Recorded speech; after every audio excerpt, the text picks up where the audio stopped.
Welcome to First and 30. I'm Nick. And I'm Antonino. We're two 30-something-year-old guys who take the best ultimate reality television show in this hemisphere, American football, through four uncensored downs of mostly unbiased opinion and some analysis. In a game broken down into 10-yard segments, we take it with you one step at a time. That's First and 30. Let's go for it.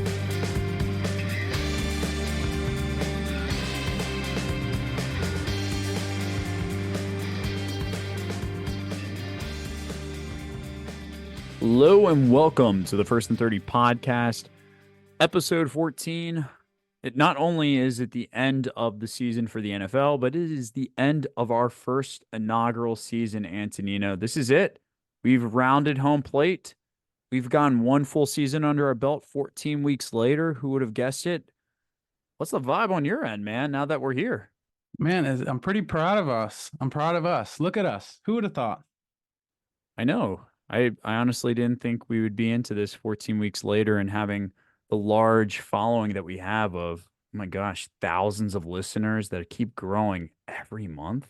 Yeah. It's just unfortunate that we couldn't be talking about one of our favorite teams this week, but albeit all the same impressive. I know. Well, you know what, man? I do want to dedicate some time at the end of this episode to kind of reflect briefly on our first inaugural season, but we also had a big contest that we've been blasting all over social media over the past 2 weeks, and we do have a winner to announce, and they've been gracious enough to let us say their name and give them a big shout out here at the end. They've been a huge supporter for us, and we're really, really grateful for them sharing the content, giving us a lot of feedback, and just supporting the channel and helping us grow a little bit here. Thank you. All right, man. Well, without further ado, I think there was a pretty big football game that took place this past weekend. So I was thinking, with first down, high hopes. Hi ho, it's home from work we go. We dedicate some time to inaugurate the Kansas City Chiefs as officially starting a dynasty. Not exactly a fan of this one, but we're going to ride with it, okay? Why aren't you a fan? I don't think a lot of people were fans of this, but why aren't you in particular a fan of the Chiefs dynasty?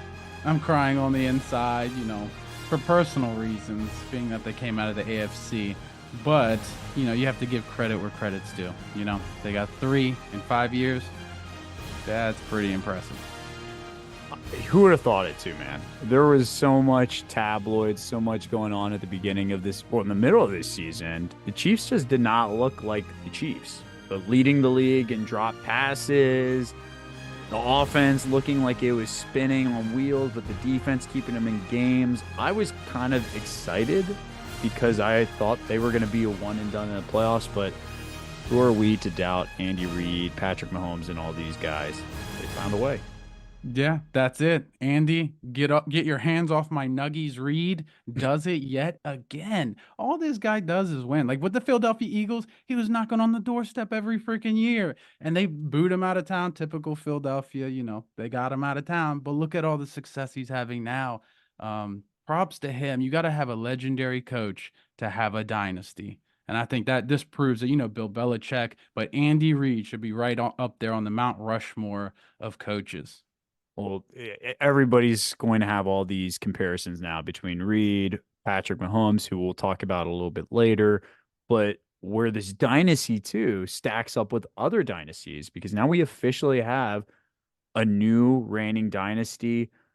I kind of want to know, Antonino, which dynasty do you think is the best? If you were to pick one and have them stack up against each other, which one would you pick? If I had to choose just one, if we're here in the game of choosing dynasties, I'm going with the New England Patriots 10 times out of 10.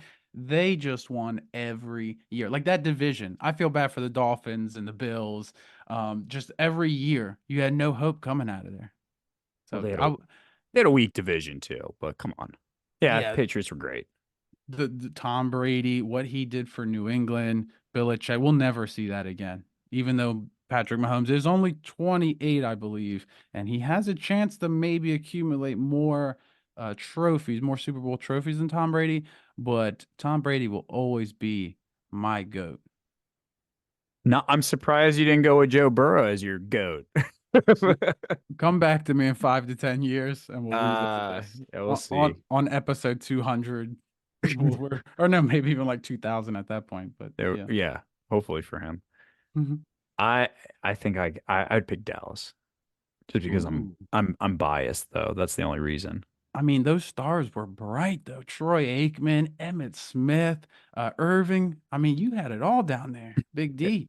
it was lightning in a bottle though, man. It only lasted for a couple seasons, and then after that, what, like 2 years later, they only won 6 games, and then went on, I think it was like a 10-year playoff drought where they just didn't even make the playoffs. So either way, I'm still living in the '90s, wishing that those Cowboys of yesteryears would come back, but they're still not.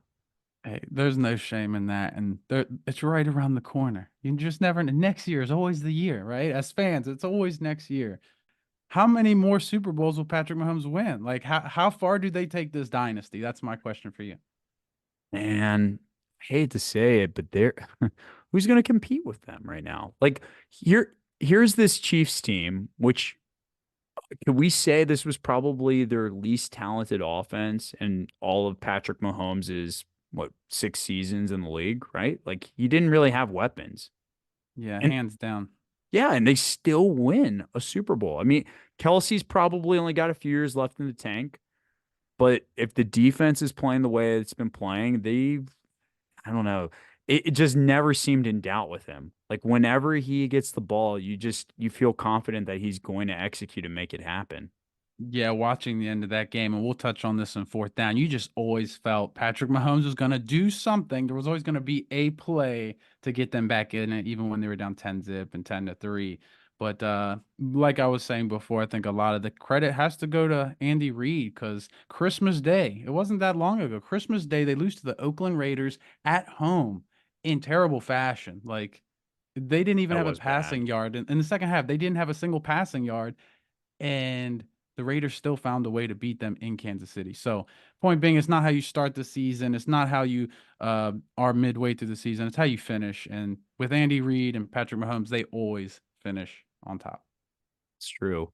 Before we wrap up this down, though, Antonino, I do want to just take us back a week. I I remember at the end of our episode last week, I had you give your prediction. We both gave our predictions, and you were leading us on the entire episode, right? You were giving all these weird conspiracies and everything that were leading us on to believe that you were going to pick the Chiefs. I, if you recall, did pick the Chiefs. 31-28 was my prediction. The final score of this game was 25-22, so I was very close. But you went ahead and said not only were the 49ers going to win, but they were going to blow out the Chiefs. How is that sitting now in revisionist history? I should have went with the data with my conspiracy data points and analytics because obviously the crescent moon worked for Mahomes. The logo, it was the Yeah. right colors all along. It was Taylor Swift's album cover from Speak Now. It was Oh purple, my gosh. purple and red. Taylor Swift and the 49ers. I Oh should man. have went with the conspiracy analytics, but I didn't. So, but we're gonna touch on this on third down. So I'm not done with you here. Okay. Okay. Well, let's not delay this any further. Second down now. They are who we thought they were. But they are who we thought they were, and we let them off the hook. I guess you could say the Super Bowl is what we thought it would be, right? It was a spectacle, a grand spectacle with all the glitz, the glamour, the money, the bets. Just you go through what was standing out to you. I kind of wanted to just talk through the Super Bowl as a whole, like the entire experience from the first songs, the national anthem, halftime show, some of the crazy commercials that you saw. I want to hear from you. What was your favorite commercial too? Because everybody has a favorite commercial during the Super Bowl, right? So let's hear it. You kick us off, man. Yeah, there was every celebrity known to man. You're not a celebrity if you're not at this event. Literally, if you're an A-list celebrity, you are in attendance, and we saw that. Whether it was actors, singers, rappers, you name it, you're there. And I thought it was fun to see the halftime show with all the people or all the singers we listened to in high school or college. Usher, Ludacris, Alicia Keys, Jermaine Dupri. I'm just sitting here like, man, are we in like a time warp here where you're seeing all the singers and actors from time past coming back? There was a commercial with the actors from Friends. Yeah. There was a Paramount Plus commercial with the Creed song. They listened to our podcast. Oh my gosh. Yes. Everybody, so before we even started recording this, just for context, wait, I don't mean to go on a tangent here, but I think people should know why we picked Creed. For all of our listeners, before every episode, Antonino and I have a pump up jam that just gets us going. And for whatever reason, weeks and weeks ago, when we were starting the podcast, we selected Creed higher to be our pump up jam. So every week before every episode, Antonino and I listen to higher, we get pumped up, we get ready to go, and we decided, you know what? Let's inject this into the podcast. Yeah, I heard that just pop up in the commercials. Like, dude, did you hear that? They're listening to the podcast. They must be. Nobody listens to Creed. Clearly, they heard our podcast, and it's an honor, and thank you. And if you were listening to this podcast, we're gonna have more goodies to come. So you wait. Yeah. Well, I want to know that. What was your favorite commercial? I had one that stood out to me, but everybody has a favorite commercial, right? My favorite commercial, Arnold Schwarzenegger. He kept saying, "The State Farm, the good neighbor, the good Neighbor. neighbor," and he couldn't stop. He couldn't pronounce it right. I thought that was funny. Good neighbor. That was a good one. I kind of liked the one with I think it was a Dunkin' Donuts commercial. Oh yeah, J that one. J Lo, Tom So good. Brady, Yeah, Ben that Affleck, and Matt so Damon. funny. J And Lo basically was like, "Tom, you can stay," but she dismisses Ben Affleck and Matt Damon. right, and if I'm not mistaken, I think she dated Ben Affleck and Matt Right? Damon. Yeah. I thought they were married. They're not So, married. They dated, right? oh man, I'm not into my celebrity gossip as much as I am my Yeah, this. conspiracy theory, so I'm not too sure on that one. Yeah, I don't watch Entertainment Tonight or read the tabloids either. I think you're right though. I think they dated at one point. Let us know, listeners. Let us know if you know what's going on with Matt Damon or Mhm. Ben Affleck and J-Lo. Tell us in the comments. That's right. That's right. But going back to the Super Bowl being a spectacle, my Yeah. favorite part, I'm gonna go. My favorite part about the Super Bowl, it goes off of what you said last week, the four F's. And I'm gonna screw this up, I know, but family, football, friends, and food. Yeah, you got it.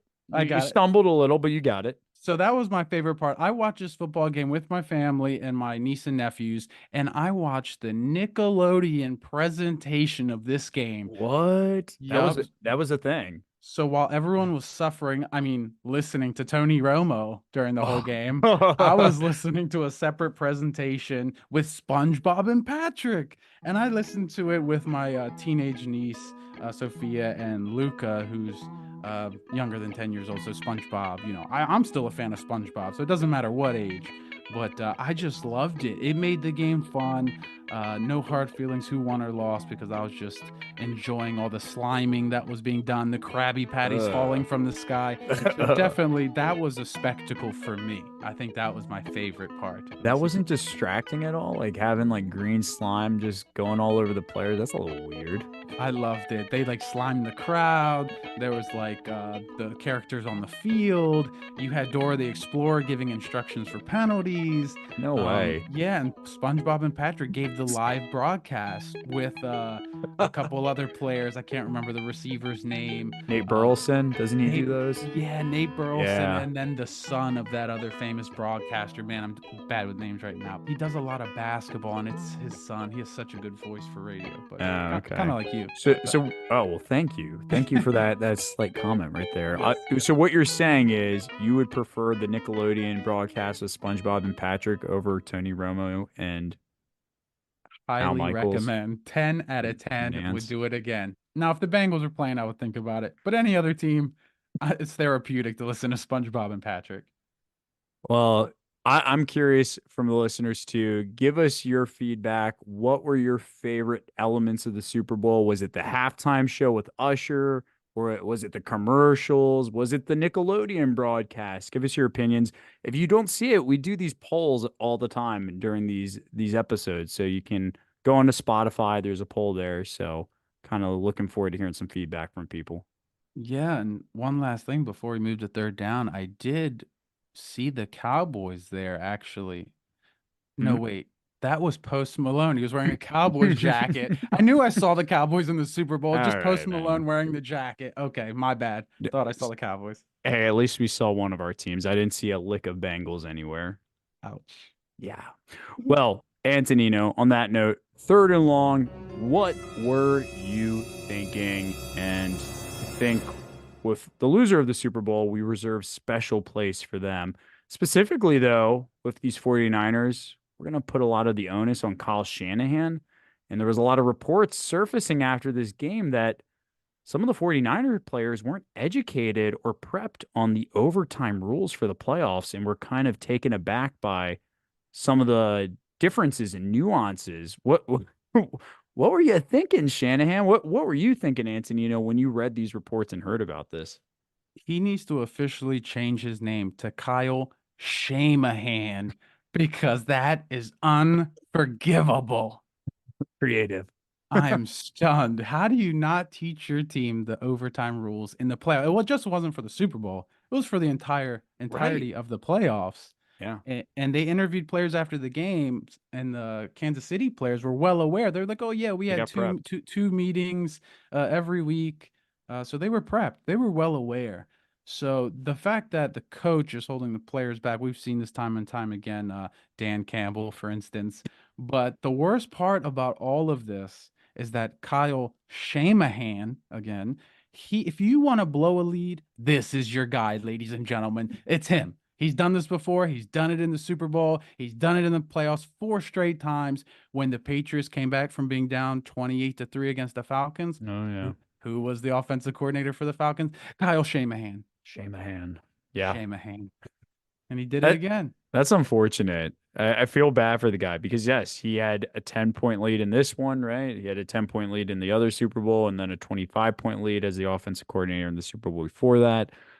Just can't seem to close these games out. The opportunities are right there. That must be so frustrating too to be that close, especially the fan base. Could you imagine if this was your Bengals in these situations, being up 10 in the Super Bowl or 25 and just letting it go? Oh, I wouldn't be able to sleep at night. That's just sick. And I think he's having a little bit of deja vu. Like you go in the halftime with this big lead, and what does he do in the third quarter? He abandons the run. Abandons the run. He's a pass happy coach. I And I don't get understand it. Purdy's having a good year, not like a super awesome, great year. He's good and he does a little bit better than average at times. But to go away from CMC when he was really churning the rock, like he was running hard, catching out of the backfield. I think he led the team in receiving with 8 catches, 80 yards. He led the league team in rushing. He was all over the place. And even on that last drive there towards the end, he got them all the way down the field in overtime. And time again, it was Christian McCaffrey. How do you go away from that? I do not know. Yeah. A guy that was in the conversation for MVP, one offensive player of the year. But you're right. Why go away from the run when you have the league's most dynamic back and you have a lead? I think you have to stay disciplined, just commit to it, which was the Ravens' problem too. They panicked. Same deal here, but the 49ers had the lead. No reason to panic. But this is that Patrick Mahomes effect, man. Mhm. He just, if you're coaching against this guy, you know in the back of your mind that 10 points isn't enough, that you have to keep putting the pedal to the metal. And I think that's the philosophy with a lot of these coaches. It's not coaching to lose the game, but they're trying to coach to win. And sometimes that bites them in the butt. Yeah, you knew Patrick Mahomes was going to eventually get some points. To only have 3 points in the first half, and then things kind of turned around in the third quarter because of that punt return fumble, which, man, talk about shooting yourselves in the foot. Seems like every team the Chiefs played this postseason seemed to do that, but just gifting them another 7 points there. And back to Kyle Shanahan, how does George Kittle only have 2 catches for 4 yards? Yikes. Yeah. It's hard though to get all it seemed like the game plan was definitely get CMC the ball out in space, which they did. They set him up even on that trick play in the first half that he scored the touchdown on. They were just trying to get him out in space. They were trying to get Debo involved too on a few running plays, design runs. Brandon Ayuk had a few catches, but it's we've seen this with the 49ers. It's hard to get the ball to all these playmakers. So still, you would have liked to have seen more design plays for Kittle. He's such a dynamic tight end for them, and they didn't really seem to design much his way. Yep. And then let's not forget about special teams, okay? Butker, he's been a highlight. He's like one of the best kickers in the league. He came out and got 4 field goals. So when the offense was struggling, he just kept hitting field goals. And on the other side, you had a rookie kicker who did make 2 impressive kicks, but the extra point that was missed came back to haunt.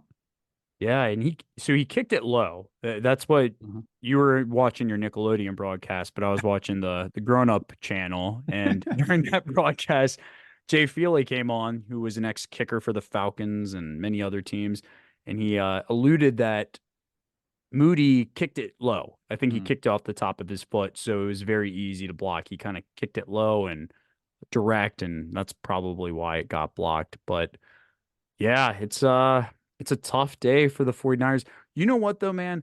I was also thinking I didn't want to put the Chiefs on blast for anything since they are the Super Bowl champs, but co- for what were you thinking in the first half when Travis Kelsey just like straight up abused Andy Reid, like Oh, physically abused him? What oh the boy. heck was he thinking? That could have been assault. You would have heard a lot more about this if Oh they yeah. lost the game. You would have heard Oh yes. never-ending stories about this. And it's not the first time because if you recall, when they lost to the Raiders, Patrick Mahomes was all up in arms. So the headline could have been "Crybaby Chiefs lose the Super Bowl." But since they won, everything gets swept under the rug. Could you imagine going up to your boss at work and having a heated moment and just shoving your boss into like the printer or copier and being like, you called that meeting the wrong way. If anyone from work is listening to this, absolutely not, Nick. Never. But yeah, uh, uncalled for. Shouldn't happen. Shame on him. yeah, That's just Taylor Swift. Take notes that, this is not a bad sign here. Not a good sign. yeah, that's exactly what I was thinking. I don't know if well, we don't want to get into that. No insinuations. Still, what were you thinking, Kyle Shanahan? What were you thinking, Travis Kelsey? But Antonino, let's move on to fourth and forever. It's time for a Hail Mary. And how could we not talk about Patrick Mahomes' his clutchness and his resiliency at the end of this game? The Chiefs were down. He still found a way to bring them back on 2 very critical drives, one of which was under 2 minutes that helped them send the game to overtime.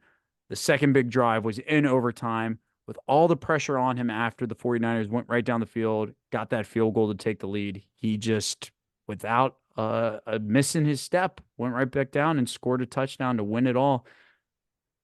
Let's talk about Mahomes. Let's talk about his legacy, his impact in this game, and what this means for him outside of this game. Let me hear it from you. It's the it factor. It's the it factor. Some players don't feel the pressure like other quarterbacks. He went out there, and when I say the Chiefs and Patrick Mahomes were on the brink in overtime, the last drive, it was 4th down and 1. They were literally on the brink, one play away from losing the Super Bowl. We're talking a bad snap. We're talking about so many different factors. If one thing goes wrong on that play, they lose the Super Bowl. Yeah. So they go out and they run an option for Patrick Mahomes. They literally put the season, the year, the Super Bowl in his hands with a play action, runs to the right, has the option to throw, has the option to run. He uses his legs, he gets the first down. So it's the it factor, keeping the ball in your playmaker's hands, and he time and time again comes in clutch. He just makes it look so easy. And I think we get so used to seeing it, it's hard to sometimes appreciate it, like taking a step back. And, as a fan of a different team, I know if my team was in this situation, I don't see it working out the same way because because they don't have this guy. It's he just makes it look so seamless, and it's honestly it's really cool to witness, but sometimes it's hard to appreciate greatness when it's right in front of you because he's mechanical, man. He just makes all these things look so routine. But you touched on it with the pressure, the situation, the context. It's like he's not even phased. He's not thinking about that. He's just going out there, trusting his training, his skills, his team, and he just executes time and time again. And I think the most important note here is the receivers that he has. Like we said before, he doesn't have exactly a Pro Bowl lineup of receivers. Yeah. He has Rice, the impressive rookie, but Kadarius Toney, he got straight up benched. So Andy Reid benched Yeah. Kadarius Toney, and Pacheco got more of a ground game going. But he's doing it with players that prior to this year, you probably didn't even know who they were, to be honest. No, no. Well, I want to talk on his legacy, man. So this is now his third Super Bowl under his belt, 3-time Super Bowl MVP. So he does join Tom Brady, who's had 5 Super Bowl MVPs, and Joe Montana, who has also had 3 Super Bowl MVPs, as being the only players now in NFL history to have 3 or more Super Bowl MVPs under their belt. Where does this put him in, you know where I'm going with this, the GOAT conversation? I think we're not at the point of debating him and Brady. I think it's too premature, but he's definitely heading towards that kind of trajectory. And some teams haven't even made the Super Bowl, let alone won the Super Bowl. And for him to come from Texas Tech, come in here and just it's remarkable. And he still has a solid 10 years left. If he's 28, 10 years, 38, 10 more years. But competition every year is only going to get better. The quarterbacks in the AFC and around the NFL will keep getting better. So I don't know. The three-peat. We're projecting his career out if he continues to do what he's doing. For Mhm. sure. I mean, he's going to be right up there with Brady by when it's all said and done if he can continue doing what he's doing. But man, I just wish the Cowboys had a guy like him. That's all I have to say. Is Dak Prescott? That's Ah, you got your hands full. We'll have to have like more conversations about that in the off season. But But all hope is not lost, okay? I have good news for all the people listening. There is a knight in shining armor, and his name is Joe Burrow.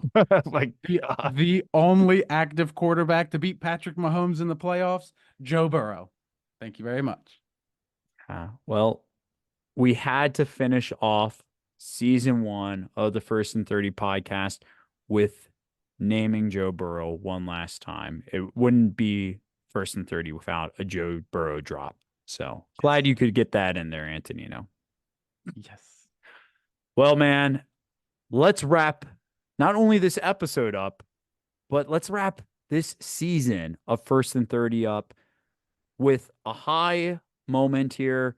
We do want a quick drum roll to announce our contestant and winner of the free hat giveaway, Vivian Richards. So Vivian compiled a total of 38 points over 2 weeks, which means Vivian was sharing posts left and right, liking things once they were populating on social media.